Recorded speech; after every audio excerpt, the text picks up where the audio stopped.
This is ContactTalkRadio.com. Consciousness in action. And you are taking action into your consciousness by tuning into Contact Talk Radio. And on TuneIn.com, Ping.fm, and Upsnap Mobile. Contact Talk Radio. Hello. Good morning, everyone. At least good morning here from the Eastern Time Zone.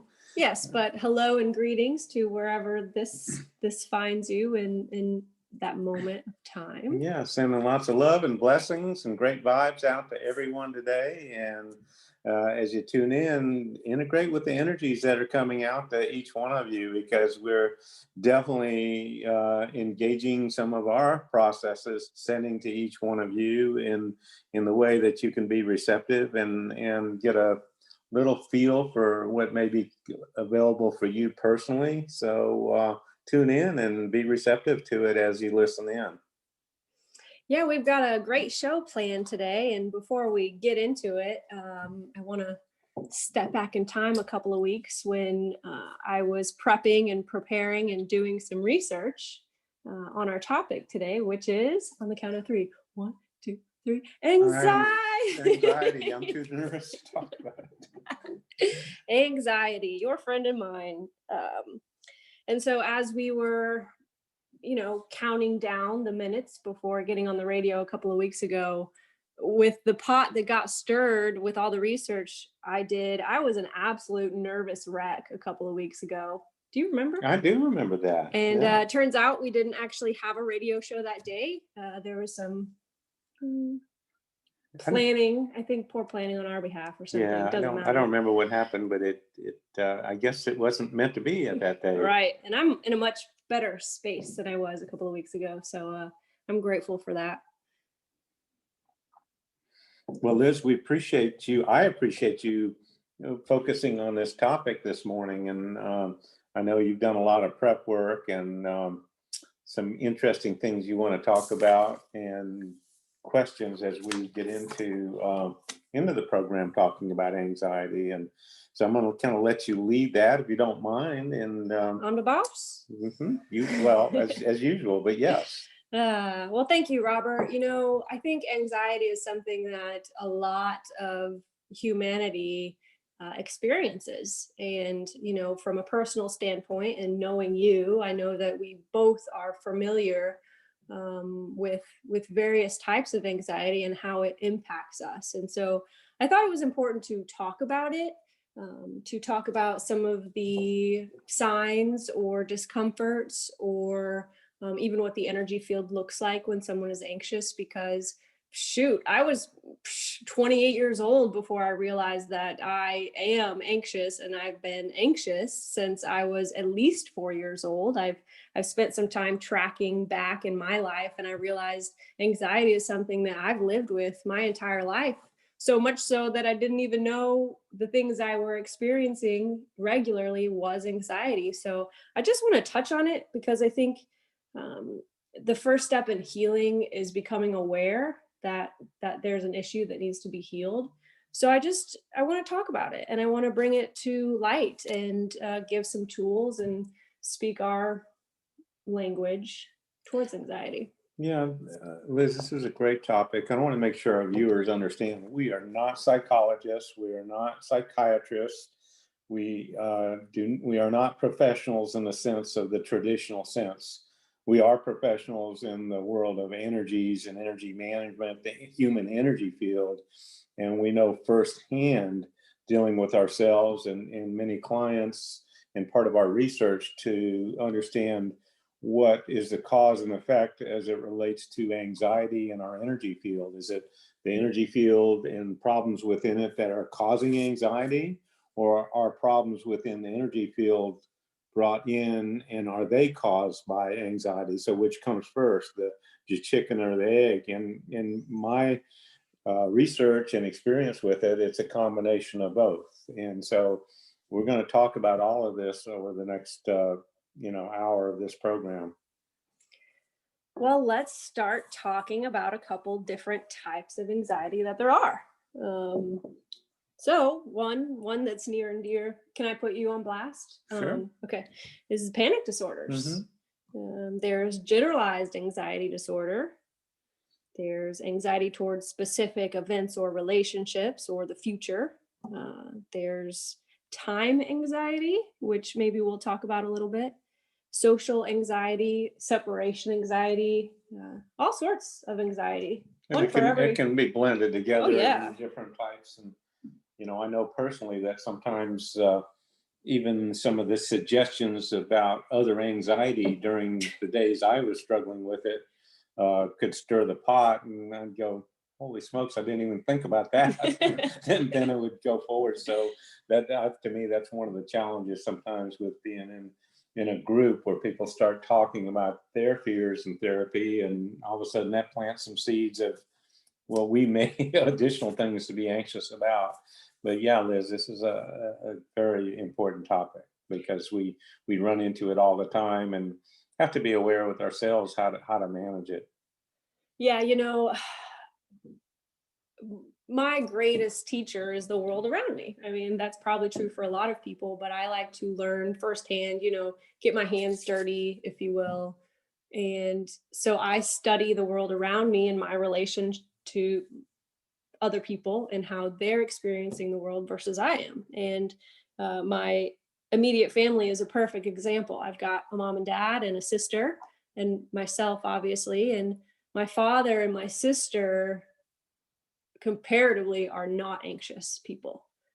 But when I look at my mom and I, we are super duper anxious. And so to witness the lack of anxiety or lack of behavior that anxiety provokes is fascinating to me, because what is very real to me, for example, time anxiety around time, or feeling like you don't have enough time, you've got to do all of these things and you're going to run out of time, or maybe the things that you're doing do not have meaning, and it provokes all sorts of anxiety. And so to witness my sister, for example, we were on a trip and we had made plans to leave at 5 a.m, and I'm ready, I'm waiting, bags are packed, and I'm looking at the clock every minute. It's 4:58, it's 4:59, it's 5 a.m. and we're still not on the road. And my sister looks at me and she's like, Elizabeth, we do not have to leave at 5 a.m. on the dot. And she popped my anxiety bubble. And I realized, oh, you're right. That's true. Because to me, we had to. That's what we agreed to. It was very important. But the reality is it's not real. And there are no rules necessarily. So I've gained a lot of understanding watching my family in regards to anxiety or not. And, Robert, I know that's probably true for you and the people you deal with, and how you've grown over your lifetime dealing with the issues you had to deal with and overcome. Exactly. Liz, we do, one of the challenges with anxiety is how we impact each other too. I'm not talking about just you and I'm talking about as a humanity as a whole. If we have somebody in our life that is anxious, if we're not cautious in managing it, we can pick up on that anxiety, and the next thing you know, we're being anxious. So that awareness makes us know that I know that if I'm got some anxiousness going about anything, that could spread over to you or anybody I'm interacting with. So it puts more awareness to me to stay calm with it. And the other thing that I find very common, and in my own experience, is the animate kingdom around us and how our pets can pick up on our anxiety, and they become sometimes erratic in their behavior. They become nervous and anxious. And, I had a little Yorkie for many years that was a good mirror of that for me. But we do see that. I see it with a lot of people that I work with, where their cats or dogs or whatever will reflect what's going on within that emotional and mental and energetic self. Well, yeah, and you made me think of something very interesting. You and I deal with a lot of people who are very sensitive, empathic in nature, who are able to pick up on the energies around them, not just their own anxieties, but anxieties of family members or from the collective conscious.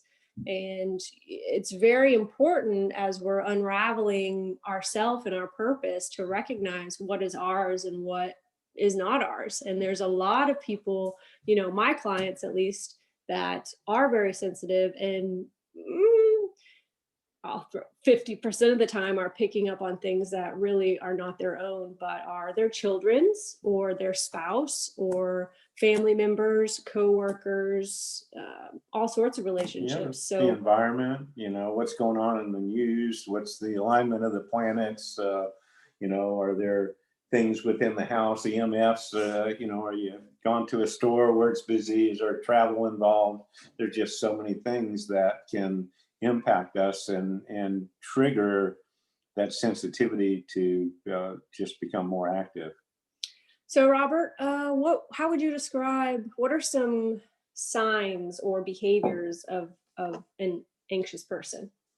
Well, Liz, one of the things that I see very quickly in an energy field when I'm No, okay, that's not what I'm asking. all right. I'm talking about how does it present in the personality, not the energy field.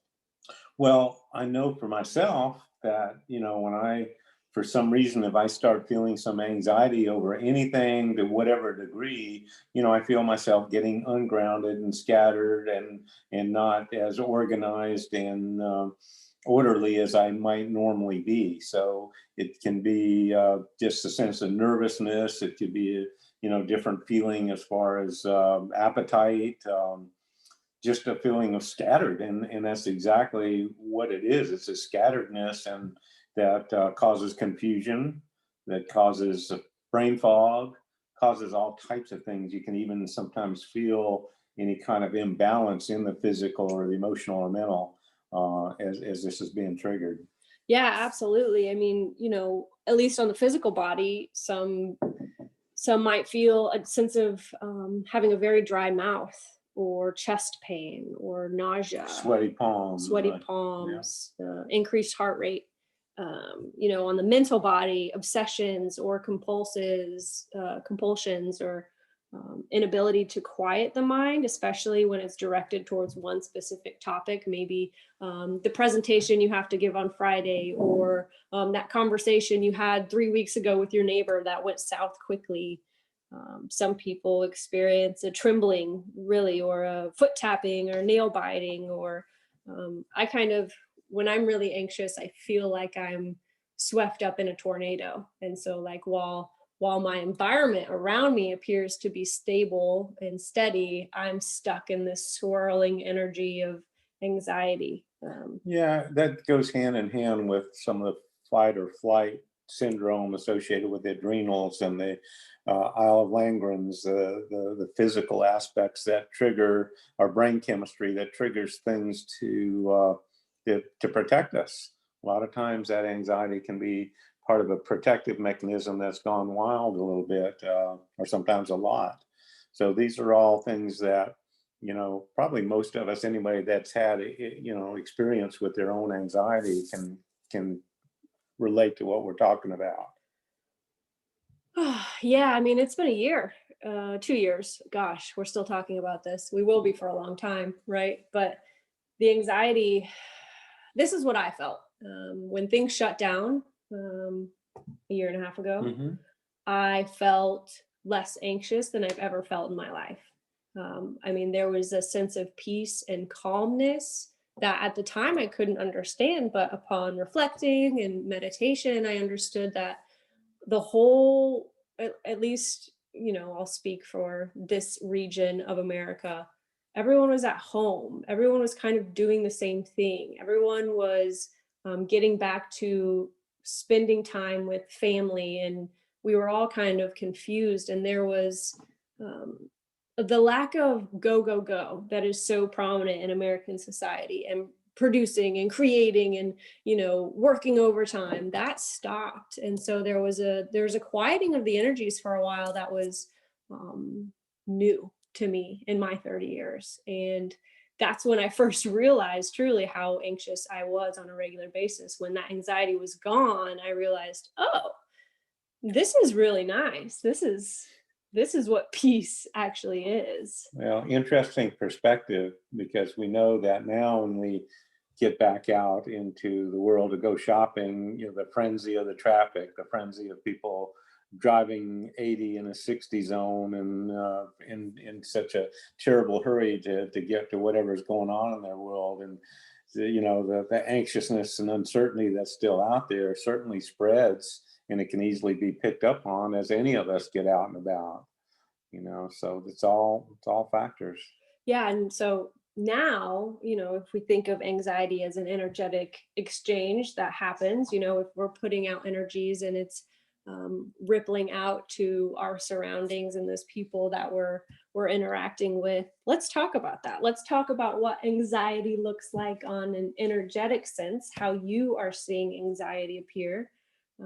Would you please, Mr. Tom? Well, to paint a little picture here of what the energy field of each one of us should look like normally, we do in traditional mapping of the energy field and the way spiritual energy dynamics, and Liz and I map the energy field and scan for it. We have our physical, emotional, mental, and etheric planes of energy. Each one are different layers of our energy field, and from there it goes on into the more spiritual, light, high self, soul connection that we're trying to stay connected to. So when we look at a very solid energy field, typically within the physical, there's balance. There's people are feeling good. There's a sense of cohesiveness and clarity. And on the mental and emotional body, there's a calmness and a balance. You're not thinking too much. You're not jumping all over the place. And on the spiritual, the chakras are all aligned and in balance. And then connections to higher aspects can function better. However, when we look at an energy field, and this is in very basic terms because it's very complex, when we look at an energy field and start looking at the various energy bodies, the emotional, the mental plane, the physical, the spiritual, what happens with anxiety, it starts getting out of alignment. It starts getting imbalanced. It starts getting confused. The emotional can override the mental, the subconscious. All those things can override each other and cause a total lack of grounding, misalignment, and a disconnection from the higher spiritual aspects of the energy field. And the longer it stays there, and as each person has different methods for dealing with it, some are effective, others are not. But typically, unless something is done to kind of calm each one of those levels, it continues to get worse to the degree that then panic sets in, higher degrees of anxiety, the desire to just get the heck out of there, run, flee, do something that gets you out of that situation. So yeah, the anxiety can come in many forms once it gets to that point of being out of balance and out of control. And so what we're going to talk a little bit about that is, as Liz, as we continue the conversation, is like, what do we do when that happens? Sure. Yeah. And, I want to add a couple things. The energetic field, when it is anxious, there's a couple things. I was listening, I promise, but I don't think you mentioned a couple things that I want to talk about. One, the energy field tends to be further out. When we're calm, cool, and collected, and things are all aligned and smooth, our energy field tends to be operating at a closer distance from our physical body. Think up to 2 feet. But when we get anxious and we're tuning into all the what if scenarios and the people around us and their behaviors and the traffic and our to-do list, our energy field tends to envelop a larger space. So up to 8 or 10 or 15 feet out from our body. So not only are our energies further out, but we're picking up on other energies around us. So it's causing this like brutal anxiety soup to just boil. And as we get to the tools and tricks that we can do to keep our field less prone to anxiety, it's important to understand that how much our environment is impacting us. Right. The intermingling, that's a good point, Liz, because as our energy field gets scattered further out and the ungrounding continues to, and when I mean grounding, that means that connection from the root chakra through your legs, through the feet, into the earth, like the roots of a big oak tree, as we have so many beautiful ones here in Florida. Um, that is the grounding, seeing all the energy coming in through the upper chakras, processing appropriately through the chakras, and then being grounded. And that helps keep the energy field contained into a closer proximity to the physical. And as it gets scattered, sometimes we want it out a little further when we're in a safe place doing meditation. Then that can be fine. But in an uncontrolled environment, it certainly help it. What it causes is, you to pick up things from other people, other situations, places, energies, vibes that are out there that are not your own, that may not be, beneficial to the energy field. Yeah, it's almost like your aura, if you will, when there's an increase in anxiety, is more like Swiss cheese. So there's more openings or holes or access points for discordant energies or interference to come into your field to stir your pot even more. Yeah, absolutely. And that's why, when we're looking at a field and we see an uptick in entities or an uptick in cords connected to people, places, and things, we see that a lot with people who are prone to anxiety. Yeah, and I just want to reiterate again too, is that it's really important to know that we encourage, if anxiety is not manageable, if it's severe, to seek professional help. I mean, the psychologist, psychiatrist, some type of professional, because some of the solutions may require a prescription or some kind of really tightly managed plan of maybe herbal treatments, homeopathics, that sort of thing. So I want to make sure as we're talking about this, we're making sure our audience knows that we are supporting of many modalities to deal with these problems. So we've talked about anxiety. We're going to talk about anxiety some more, but why don't you lead us in a little meditation, a little grounding, Okay. so we can feel the difference. Our pot's been stirred. We're a little ungrounded. Maybe our heartbeat's racing. We're thinking of all the things. So why don't you lead us so we can experience kind of the change? Yeah, as I tune in now, I kind of can feel, as a general connection to our audience out there, the grounding right now with each one of you, for most of you, not everybody, but it's averaging around 25%. Some are as low as 10 or 12, and some as high as 40 or 50. So I want you all to tune in with me a minute now as we look at the chakra system. We go through, we're going to start by the root chakra and just feel that root chakra being healed, any blocks removed, it being balanced and fully functioning. And that connection from the root chakra at the base of the spine, through our legs, through our feet, deep into Mother Earth, like that big oak tree, or any form of grounding you wish to visualize, that's all fully enhanced and optimized. And that grounding connection for each one of us, as the system's being healed and cleared, is coming up. Let's pick a nice grounded number of about 40, 45% in that range. So feel that now, as you feel those energies coming in and coming through the root chakra. Almost feel like there's little valves at the end of your toes opening up, allowing that flow. So we're going to move now to the sacral center, the next chakra, and do the same thing. We're going to visualize that flow through the sacral, coming through the upper chakras, through the sacral, efficiently and effectively, feeding down through the root chakra, releasing, clearing, bringing in some beautiful, controlled, balanced energies, releasing any anxiety as it releases through the root chakra. With that, now we're going to move to the solar plexus, allowing any of the fears and anxieties that you may feel when it builds up through that you feel build up in the solar plexus, being released and healed, calmed, and all these are being refilled with the most higher consciousness energies: love, wisdom, any kind of balancing, the higher blue, the violet, the indigo, the white energies coming in to try to heal and refill the chakras as we're going through them.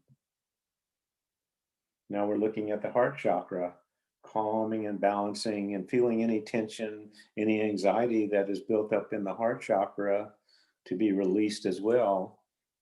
The healing and the refilling of the energies into the heart chakra.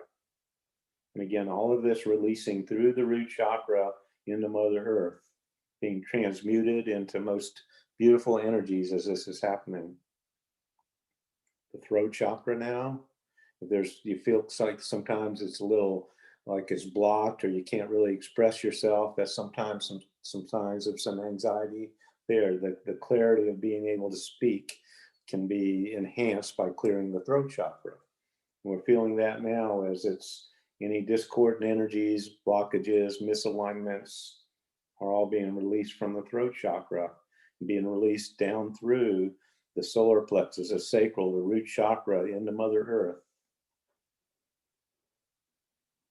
Next, we're doing the Ajna Center, where we really are developing that third eye, that sensitivity, and as we tune in to others through the upper chakras, we want to see the discordant, anxious energies that may have come in through that part of our etheric body to be healed, balanced, aligned, cleared, and again fed down through all the chakras, through the root into Mother Earth, be aligned and balanced and healed. And then we get clarity, and that the energies and the vibes coming into the upper chakras are filtered and cleared and desensitized to the degree that it limits the anxiety from the outside world.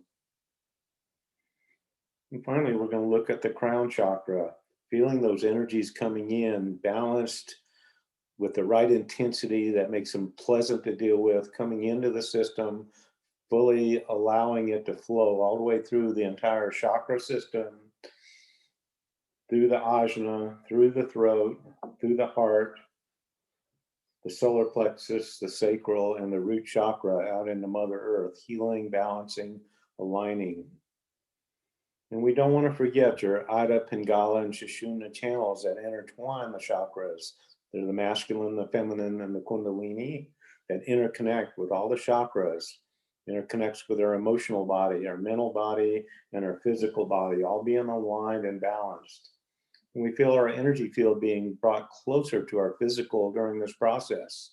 Let's just say a half arm's length distance to give a point of reference, bringing it closer together, aligning, balancing, bringing the whole chakra, the whole personality into alignment with each other, fully functioning, optimum, not too much energy, not too little, just the right amount for each person.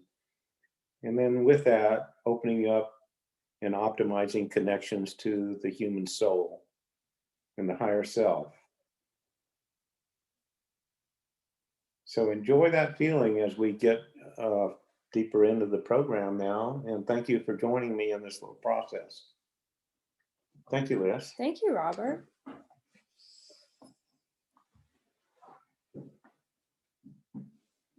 Sometimes I think with anxiety, we feel like we can't do anything to help ourselves. And we feel like spinning and helpless and lost. And so I want to run through a couple of things. And Robert, I'm sure you'll have some juicy tidbits to add, but things that you can do right now to help yourself and help your body when it comes to these feelings of anxiety.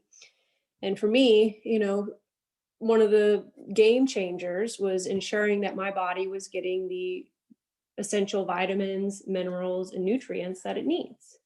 If I'm starving my body of its fuel, essentially, it automatically ticks into a fight or flight, which is anxiety. And so coming up with, looking at my diet and maybe making some adjustments there, but definitely adding additional supplements and minerals into my everyday experience has helped balance my body and my brain a lot. And it's something that we should all look at, because within the food that we're eating, depending on what our diet is, there's a lot that's not getting into our system. Even healthy appearing foods, there's lack of potassium in our diets anymore. There's lack of well, I And don't know. magnesium, any of the Magnesium, yep. essential vitamins and minerals. So again, that's a good time if you're uncertain about that to go see a nutritionist or somebody that can specialize, a physician, somebody that can help you figure out what's just right for your particular system. The other thing that I'm a big advocate for is drinking enough water. We are essentially water beings walking around with, electrical connections. And in order to help the energies flow easily, we have to have a certain amount of water in our bodies. And drinking water, drinking enough water, drinking excess water is all going to assist in the energy field realigning even quicker. And because water is a conductor. Yes, I appreciate, Liz, how you emphasize that even in our day-to-day household where we really make an effort to drink enough. It's a little complicated at times, but I know we both feel better when we're, consuming our projected level of water. We try to do 64 ounces a day, and sometimes it's hard to get quite there, but it get pretty close most of the time. Well, yeah, and I have to, I'm going to say this, people who drink a lot of coffee or drink a lot of tea saying I'm getting my water that way. But think of 1 cup of coffee is actually a sponge for soaking up 1 cup of water. So in order to combat that 1 cup of coffee, you actually have to drink 2 cups of water. So, keeping in check the amount of actual just straight up water you're drinking compared to maybe sodas or teas or coffees or what have you. Just keep that in mind as you're calculating your water, because our system works better when we have enough water. Yeah, it definitely is a factor when it comes to, anxiety and that. One of the things that I think is most important for me personally,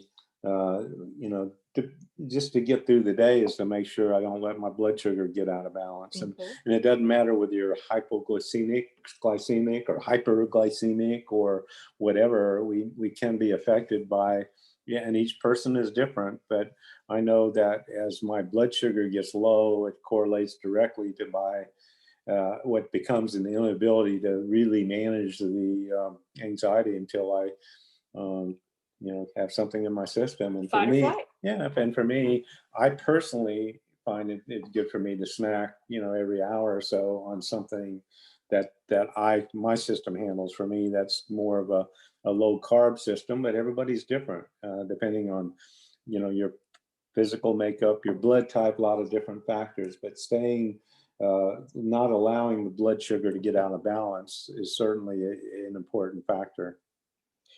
The other thing that's important is sleep, enough sleep.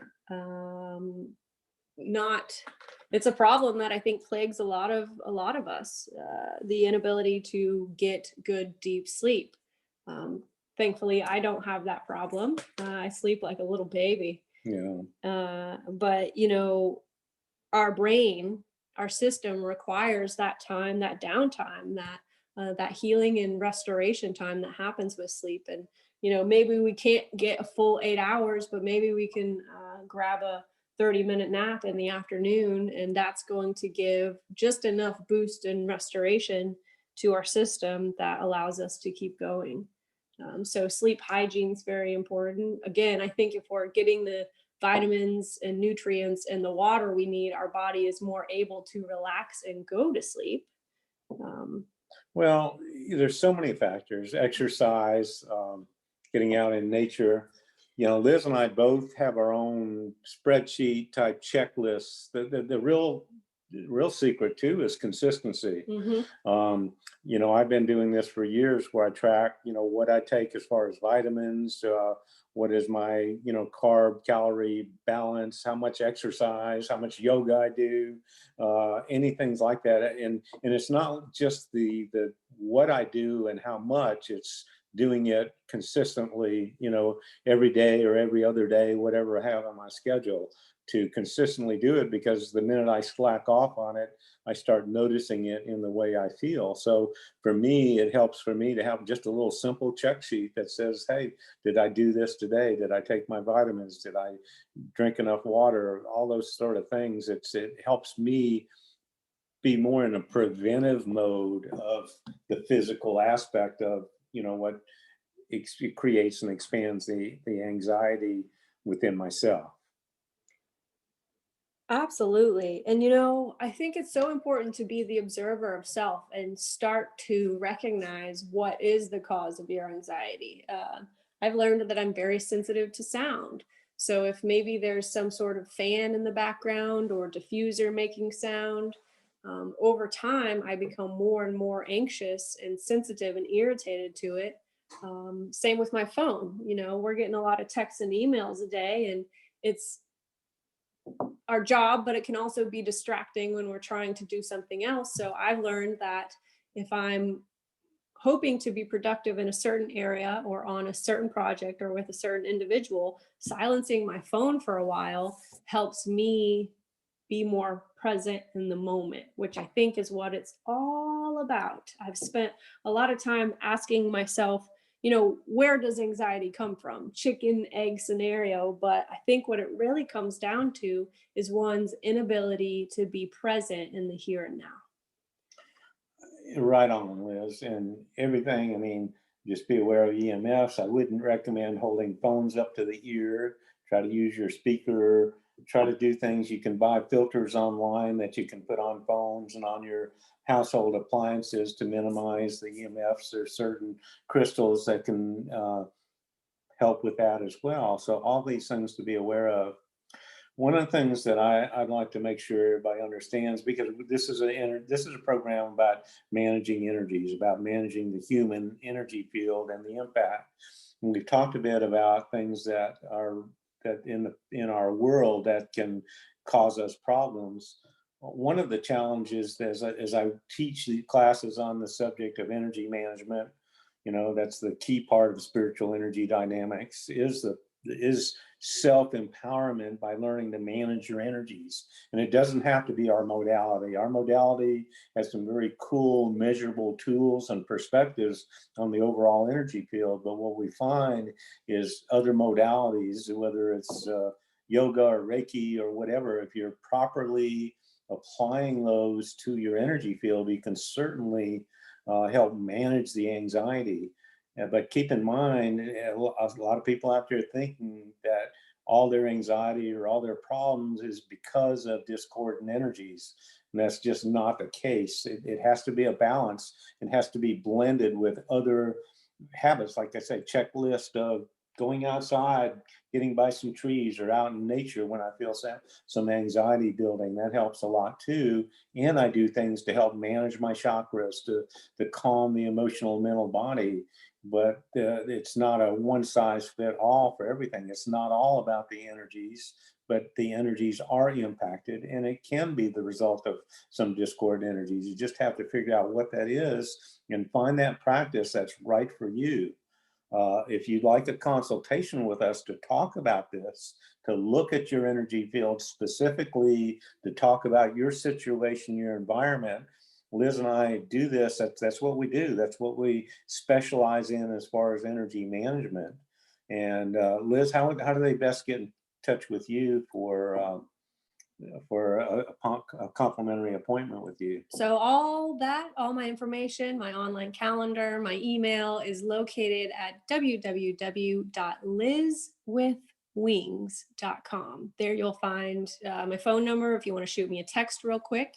If you prefer email, or you can schedule a complimentary call. We can connect voice to voice, which is my favorite way of doing things, and figure out what's going on in your field and how we can go about helping you. LizWithWings.com. I love that. I love the rhythm to it, and I can feel it even as I tune into the what you labeled it. And you can always get a hold of me as well, or both of us, through SED4U.com, which stands for Spiritual Energy Dynamics. SED4U.com. That's SED, the number 4, the letter U.com. I always mix those two up.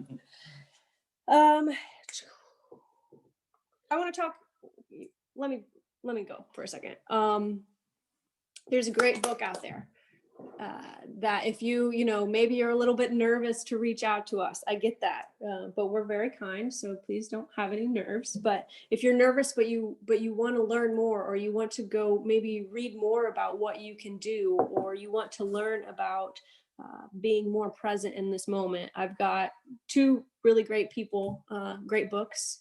The first being The Power of Now by Eckhart Tolle. It's an absolute game changer. I know a lot of people who own it, but who have still never read it.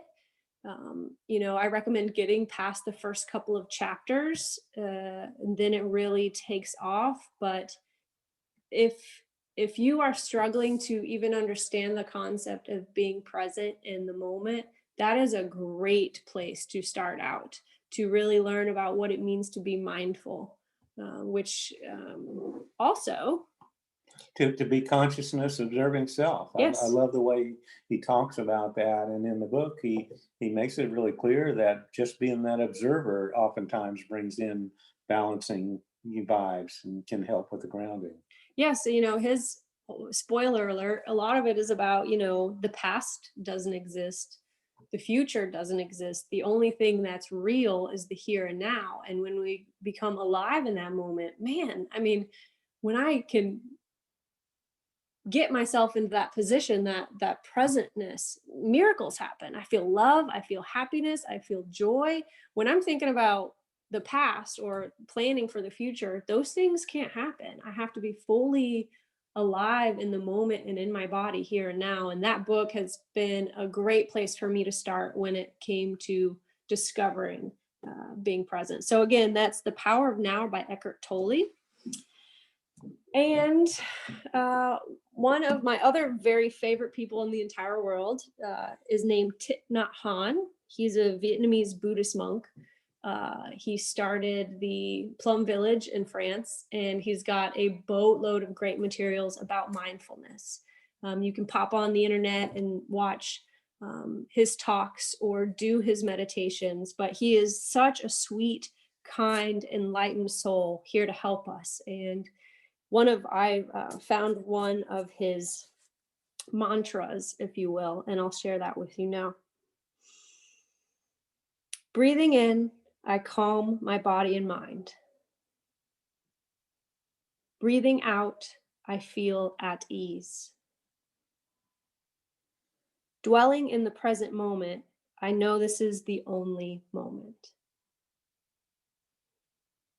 He's got so many of these simple one-liners that have helped me and continue to help me get back to the moment, which creates the anxiety to dissipate immediately. And so again, that's Thich Nhat Hanh.